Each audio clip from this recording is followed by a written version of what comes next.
Welcome back to another Pokemon What If Wednesday, where every Wednesday morning we go through last week's investing and collecting questions, where your guys' questions will actually be featured in the video, and one person's question will help me make the thumbnail every single week. So please drop your questions down below for a chance to be in next week's video. And if I did comment to you saying great question, I might use this and I didn't, please drop that same question again and make sure you put repeat question and we'll get moved to the top. If it was pretty long, maybe shorten it up. And I'm not saying I'm some guru who just knows everything, but when I'm unsure, I always like to talk it out with a few people. It always helps me make my final decision. And we do have to give thanks to our video sponsor real quick, and that is ARIZONATCG. If you guys have a couple graded cards or a ton of graded cards you're looking to sell, but you don't really want to deal with starting your own eBay store where you have zero feedback and nobody really wants to buy from you, ARIZONATCG is perfect. Could be PSA, CGC, Beckett, Pokemon, Yu-Gi-Oh, One Piece, it does not matter.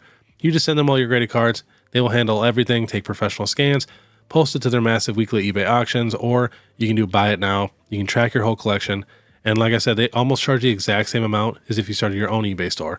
But this eBay store already has 100% positive feedback with over 10,000 cards sold. So definitely check them out. All the links are in the description. But all right, first question is from Andrew Wilson 7353. Question, with the summer coming up, what is the best way to approach conventions as a new buyer? How should I approach negotiations and how to find a good deal? Love the channel. Thank you. So we actually have a huge card show coming up in Minnesota. This is the biggest one in Minnesota. It's a 4-day show, Thursday afternoon, all day Friday, Saturday, Sunday. I will be there vending and recording. And all the info, you just got to Google Minnesota Card Show. But I've been going to card shows for a very long time, and I got a few tips and tricks that I like to do to find the best deals. So let's say it's a multiple day show like this. The best day to find the best deals is Sunday when they're about to pack up. Now, the people who vend, card shows every single weekend, they're not as likely to give you super good deals because they got a card show next week. But not every single vendor does every single card show. Like, especially for this big one here for the Minnesota Card Show, this is one people have been waiting for. And then, once it's done, they might not do another card show for a few months. So a lot of people are looking to just unload stuff on that last day. Now, another thing I like to look for is when vendors are actually buying collections from people. So most vendors, will get cards graded when it's clean. If they buy some cards, they're like, yeah, I'll get it graded. But if you can get in there right after they got a deal done to where they just bought a bunch of super clean raw cards, you might be able to buy them off of them because they might rather have that quick money than wait a couple months to get it graded. But I've done that a ton, and I've gotten quite a few PSA 10s from doing that actually. And it's getting tougher and tougher to find clean, raw copies at these card shows because every vendor is grading. And then another thing you can do too, if you're shopping for a card, definitely just don't go and buy the first card you see unless it is super clean, nice clean raw copy that has a good chance of getting a PSA 10. But look around, shop around. And same for if you're selling or trading, ask some people just what they're actually, offering for trade and selling, and make sure you actually know the amount that your collection is worth. Have it all ready right there on TCG Player so you can just show them, make it super easy and quick so they can just kind of check condition and they can give you an offer too. So don't just take the first offer. Don't go to just the first table and, take whatever they're offering. Definitely shop around a little bit. Like I have a perfect example too. Last year at Card Party, there was a table in the middle of the card show selling 151 Japanese booster boxes, I think for $55. Other vendors were literally coming to them to buy boxes and sell them at $75 at their tables, and they were selling. So it's just crazy. You got to look around and shop before you spend your money. And then also bring cash. Most vendors prefer cash, and you might be able to get a slightly better deal with cash than Venmo or PayPal. And then, like I mentioned before about knowing your prices when you're going to sell, you got to know your prices when you're going to buy too. The amount of times I have heard vendors lie and say, last sale was like 150, 160, and then you check and it's got 10, 15 sales that are over 180. That happens constantly. So please, know your prices. It will save you so much money. So if you do all those things, that will definitely help you a ton. But all right, next question is from Krivith Ready 9965. Hey Beard, what are your thoughts on the Blacksmith 88A 106 alternate art promo from the XY Premium Trainer Collection? It's the only full art card for Embar, even though in a trainer, it feels like many people who grew up with black and white are getting back into the hobby now. So that is a pretty cool card, and it's still relatively affordable. That's a very, very solid art for sure. But it is going up. It was like $9, now last sold $14, $13, $11, $14. So still very, very cheap. Definitely a solid pickup. I could easily see it being $20, $30, $40 maybe one day. Next is from Samir Mawahid. I probably butchered that. I apologize. Hi, PokeBeard. I love your vids. I was wondering if the Pikachu with Greyfeld hat has reached a maximum figure or it can still grow. I want a PSA 9. So this card just keeps shocking me. It's going up right now, technically, in a PSA 9. Last sold $339, 322, 311, 305.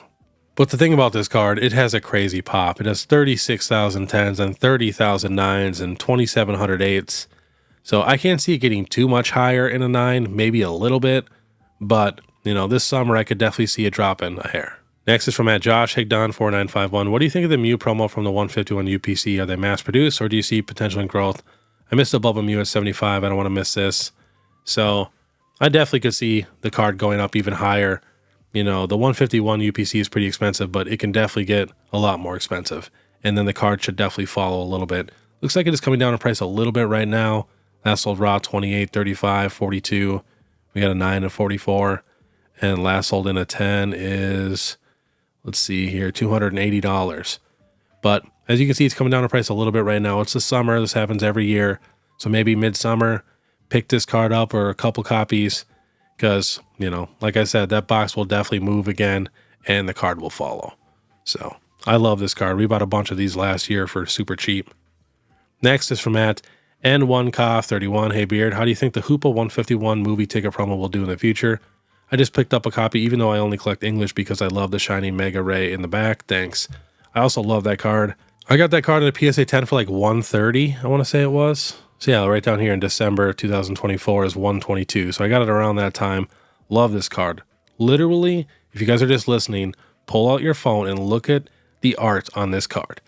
Look at how many Pokemon are in here and the quality of Pokemon that are in here. It is insane. So I absolutely love this card. It is very cheap raw. And even in a PSA 10, you know, it got up to like $200, I think. But last sold raw 15, 16, 6, 15, 20. PSA 9 at 75, and we got a 10 at 300 now. So that's probably the new high. Before that was 220 and 239. But these are my favorite Japanese cards to collect, and pretty much the only Japanese cards that I collect are these absolutely insane arts that we do not get in English. So I'm a big fan. I can see this thing being very expensive in the future. All right, next question is from @GMAdventure997. I have a PSA 10 Mega Charizard EX Full Art from XY Evolutions that I'm thinking about selling. Is now a good time to sell with the Mega popularity coming back, or do you see them getting more expensive with Legend ZA coming? So I could definitely see it getting a little bit more expensive. It is going up, so definitely a decent time to sell, especially if you got it for super cheap. But I think there's a little bit more room to grow, even though, you know, we're hitting the summer, so it could, you know, completely level out or even come down a little bit this summer. But, you know, once we actually get in a ton of Megas and stuff and people are all excited about the Megas, I can see this card having another little spike. We got a sale of 380 and 410 in the PSA 10, and then we got a 9 at 120, raw at 95, 35, 85. The pop in the 10 is 10,655, and the pop in the 9 is 8,057. It's actually one of my favorite Mega cards also. Next is from a member at AuraGuardian95. Hey Beard, I have a small tear in a Paldea Evolve PC ETB. Should I sell it as is or open and do grading play on stamp promo? Thanks again. So let's take a little peek. So last sold for the Pikachu on eBay, we got raw at 130, 9 at 125, and we got another 9 here at $83. That's pretty cheap. Another 9 at 150, and here we have a 10 at $836. We did have another high sale for a 10 down here a little bit. Where'd it go? I think it was at $1,000 right there for a PSA 10. So that is a pretty crazy price increase if you do hit the 10. Now let's see the pop on these. So in a 10, we got 460, and in a 9, 973. So not the easiest card to grade. We even have 347 8s. That's kind of a lot of 8s. So, you know, you don't have the best chance of hitting the 10, but let's say best case scenario, you get the 10 and maybe pull a Magikarp or something, and that gets a 10. Like that's the best possible case scenario. But again, pretty unlikely to pull anything, you know, worth a ton of value. But then you got to think worst case scenario. Let's say you don't get a 10, you get an 8 or a 9. It's worth about $100. And you don't get anything from the packs. So you're left with $100. And the actual ETB is selling for $305, $275, $575 for two of them, $281, $270, $270. So it's honestly totally up to you if you are a gambling man or not. You know, you could technically get 2 10s because there's 2 promos in there. And then, you know, depends on what you pull. But if it is a very, very small tear, it will sell. You just have to sell it for, you know, a slight discount at probably $250 or something like that. So it's totally up to you. Please let me know what you decide because I am very curious and now I'm invested. All right, next is from Matt, that last nickname. What is your favorite art that Pokemon has done for a set, whether the artist did it intentionally or not? So obviously, alternate arts and special illustration arts are absolutely amazing and basically the best art we've ever gotten. But I'm a big fan of these legend cards. I know it's only half a card, and I do wish, you know, we got just the full art versions of these. I think that'd be absolutely crazy. And it looks like a painting. So I love the cards that look like paintings, but big fan of these, you know, the Heart Gold, Soul Silver era. Those would probably be my favorite arts, besides, you know, Sword and Shield alternate arts and special illustration rares. Next is from Redbeard Roughneck. Hey Beard, I have a reverse hollow Dark Dragonite PSA 7. According to Collectr, the price has gone up just to over $500. Is it time to sell? So if you're not the biggest fan of the card, you could possibly sell it. I mean, that is a decent amount of money in a PSA 7. I could see it going up a little bit more just because these cards are kind of special because you could only get one per pack. So it's pretty crazy. And the people that are trying to complete these sets, you know, it's a huge set. Every card comes in this legendary collection reverse hollow. So, and a PSA 7 is a good slab for people to crack out to and put in their binder. So, like if it was a 6, I would definitely say sell it. But a 7 is not too bad. I could see it going up just a little bit more. But again, you know, if you're not super interested in the card, sell it, buy something else that you like a little bit more. Next is from Popo Chubb. Hey, I have a Tag Team GX Tag All-Stars booster box. It seems to have flatlined in value. Would you sell it now or wait a bit? It's actually going up in price a tiny bit right now. So just a little bit. You know, it was $403. Now we're getting sales closer to $500. And I think we do have a couple sales at $500. So last sold $441, $491, $542, $582, $359, $470, $485. But this is kind of a Grail Japanese box. You know, it's pretty modern, but still, it's a super, super cool box. But since it is going up, I would definitely wait a little bit and watch that. And then, you know, if it levels out again, then you could possibly sell it. It also depends on what you got it for. You know, I don't know that. So if you're getting a good amount of profit, you know, it is good to sell some of this stuff and reinvest and, you know, stuff like that. Next is from Adam Mavel-Lagan. Man, we got some tough names today. Thoughts on Lost Thunder Lugia Secret PSA 10? I have one, but I want to trade it towards a higher end Gengar Mimikyu VMAX. So I think that'd be a solid trade. You know, especially rainbows are not the most loved thing. I'm a big fan of rainbows, but I definitely like, you know, alternate arts and stuff better, which most people would agree. Then you also have to remember the full art and the rainbow have the same exact art. So it doesn't have this, you know, super unique art like an alternate art does. So I would definitely probably trade that if you wanted to. Next is from M. Gooch. Hey Beard, what do you think the ceiling is on prismatic PC ETB cases since they were the last available PC ETBs in a case and it was very limited? I have no idea. They are going to be very, very expensive in the future. You know, they were selling for $1,200 6 months ago.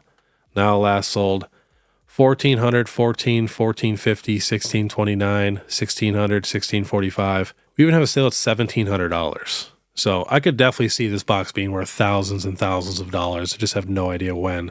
Because, yeah, it is definitely probably going to be our last PC ETB case that we can get. Because the last few sets now, we have not been able to even order more than 2. And Deaths and Rivals, they had the limit at 1. Next is from Rusty Collector. Hey PokeBeard, I love the content. I am new to the YouTube world and would really appreciate your opinion on the first couple of videos I have posted. I'm not posting here to get views from your followers. I like your authenticity and would love a chance to work with you in the future. Keep doing what you do. So I checked out your channel and I watched one of your videos. Sound quality is good. The video quality is decent. The background's a little crooked. That bugged me because I have OCD. Now, the biggest thing for these channels like this, obviously you just started, thumbnails and titles. Like the reason this video only got 4 views and this one got 24, you didn't put Pokemon in the title at all. That makes a huge difference. Same with this video that only got 8 views. You know, it should say Rusty Collector's Pokemon Collection. And then, you know, exclamation point, you know, you got to kind of spice it up a little bit and then definitely work on the thumbnails. So what you can do is go to other channels that aren't like massive, that maybe have a couple thousand subscribers or like 5 or 10, and look at some of their videos and look at the videos that do really, really good. Screenshot those, make a little folder, and do that with a bunch of different channels. So that way you can kind of see, you know, what thumbnails and titles that are like really popping off. So then that way you got a bunch of awesome examples and then you can try to make your own thumbnails, you know, and try to make them even better than those. And then you got to make a banner here. Can't be blank. And then the logo is pretty solid. It looks a little blurry. So you might be able to do something with that, make that a little clearer. Maybe add a little thicker outlines to the RNC, but I kind of like the logo. It's pretty sweet. But yeah, if you do all that, it will definitely help a ton. And then also make sure you post some shorts and post your community page and stuff like that. You got to be really, really active if you guys want to take this very serious. And then also, start an Instagram and a TikTok at the same exact time. I wish I would have did that. My Instagram I started like a year or two after I had my YouTube channel. So, and then with like you guys in the videos, you guys will get more natural and better every video you guys do. But all right, hopefully that helped out a little bit. Next question is from @JoshMusic5199. What should I be investing right now with a $100 budget? New to the hobby and I really enjoy your content. Keep it up. So you came in at kind of a rough time to be able to find products and stuff like that. So your best bet right now is just looking for stuff on shelves, to be honest. If you can find Journey Together, Prismatic Evolutions, 151, Surging Sparks, I'd probably just start with that. And then also make sure you lock down pre-orders on anything new when the sets come out. And then since you're new to this, the best two products are booster boxes and Pokemon Center ETBs. So if you stick with those two things, you'll be so happy in the future. But right now, booster boxes are pretty expensive. Pokemon Center ETBs are expensive. So that's why I say try to pre-order when you can. And then if that stuff is kind of out of your budget, these regular ETBs for the Scarlet and Violet era are very solid, much better than the Sword and Shield ETBs since we have a promo and, an extra pack. And then also booster bundles are really good. 3-pack blisters aren't bad also, depending on the promo and stuff. So yeah, just keep trying to get stuff at, MSRP, since that's pretty much all you can do right now in this market. Next is from a member @AndyPharmaD74. What is your opinion and advice on polishing vintage cards? I've seen plenty of ads selling card polish for vintage hauls to make them really shine. Do you know of a reputable company or brand to use? So I've actually never done that stuff. I have this little thing that like shoots out air, and I use that to clean my cards in like a microfiber cloth. But that's all I've really done to ever clean my cards. I don't really even know much about that stuff. I just know some of them, when you use it and then you try to get it graded, it comes back like altered and they won't grade it. But I'm really not too sure on all that just because I've never done it. But next is from @3JS Spangle. Hey Beard, with Death and Rivals coming, which full art Giovanni do you like the most? And which one do you think it's worth more in the long run? Giovanni's Charisma, Boss's Orders, Rebel Clash, or Giovanni Exile? Probably Giovanni's Charisma just because it's, in the newer era and it's super popular and the art is honestly the best of the three. Next is from @LizardKid00197. Do you think it's a good idea to trade sealed products for graded cards? I traded a enhanced booster box of Journey Together for a PSA 10 Pikachu VMAX from Lost Origins. Did I make a mistake? So I don't really like to trade my sealed for cards. I like to do the opposite. I like to trade cards for sealed. That's not a terrible trade. Hopefully you can get, a couple more Journey Together booster boxes. But again, just try to keep your sealed and don't trade it for cards. Next is from @Iros. Hey Beard, what do you think about this trade? I traded 1 Champions Path ETB, 3 Prismatic Pulsar Collections, 1 Prismatic Surprise Box, and 2 Prismatic 2-pack blisters for a PSA 6 base set Zard. Now, a base set Zard is pretty solid. I wish it was a PSA 7. The 6 and 7, that's a big difference. And you did trade a decent amount of Prismatic Evolutions. I probably wouldn't have made that trade, to be honest, because Prismatic is a very crazy set. But if that Zard is something you wanted for your personal collection and is something you've wanted for a long time, then it's totally okay because you do have a chance of being able to pick up some of these Prismatic Evolutions products again in the future. You might get lucky and find a restock at Walmart or Target. So again, just try to not do sealed for cards. Again, we got another trade @SnickleFritz. Hey Beard, should I trade 1 Prismatic PC ETB, 2 Astral regular ETBs, 1 Brilliant Stars regular ETB, 1 Miraidon regular ETB, 4 Crown Zenith Burtons 5-pack version, for 2 Lost Origin booster boxes? Thank you for your time. So I like the whole trade except the Prismatic PC ETB. Because if you think about it, booster boxes are much more rare than, regular ETBs and tins and stuff like that because every Walmart and Target and every LGS gets those regular ETBs when booster boxes only go to, LGSs or, online stores and stuff like that. So the Prismatic ETB, though, that's a tough one. That's where I would have maybe tried to swap that with something else. But let's say you got a few Prismatic PC ETBs. That's not a terrible trade, especially if you are trying to get into some booster boxes. That is not too bad. But all right, next question is from @FuzzyWuzzyJT5WK. 3 sealed regular Champions Path ETBs for 1 sealed Prismatic Mini Tin display. Current value is in favor of the ETBs, but the Prismatic Mini Tin display is gorgeous and takes up less space. So he definitely got you on the trade just because 3 of them is worth way more than the Prismatic Mini Tin display. I do feel like that Prismatic Mini Tin display will probably be worth more than all 3 of those Champions Path ETBs one day, way down the road, because that is a pretty crazy Mini Tin display. Best one we've ever gotten because it has all the evolutions on the tins. But I would honestly try to get him to throw a little bit of cash on top of that, or maybe another little small product or something like that, just to make it a little bit more even for sure. But all right, last question is from Thomas VMAX. What did you think of the Journey Together price crash? It felt a little more significant than Surging and Prismatic. Could this be market crash, Destined Rivals overshadow, or is the set just overrated? So I don't think the set is really overrated. I think it's just really small. So pull rates are pretty easy. So the cards are kind of everywhere, which is why the prices are falling so hard. And then you got to think about it too. Basically everything in the Pokemon market right now is coming down in price. So it's not just Journey Together. And then it is in between Prismatic Evolutions and Destined Rivals. So there are a lot of people that are skipping Journey Together just to save up for Destined Rivals if they're kind of on a budget. And then it's also, about to be summer. There's a ton of people right now that are booking vacations for this summer, and you got to pay for some of that stuff. So a lot of people, don't buy a ton of cards in the summer. Every summer, the market cools off a little bit.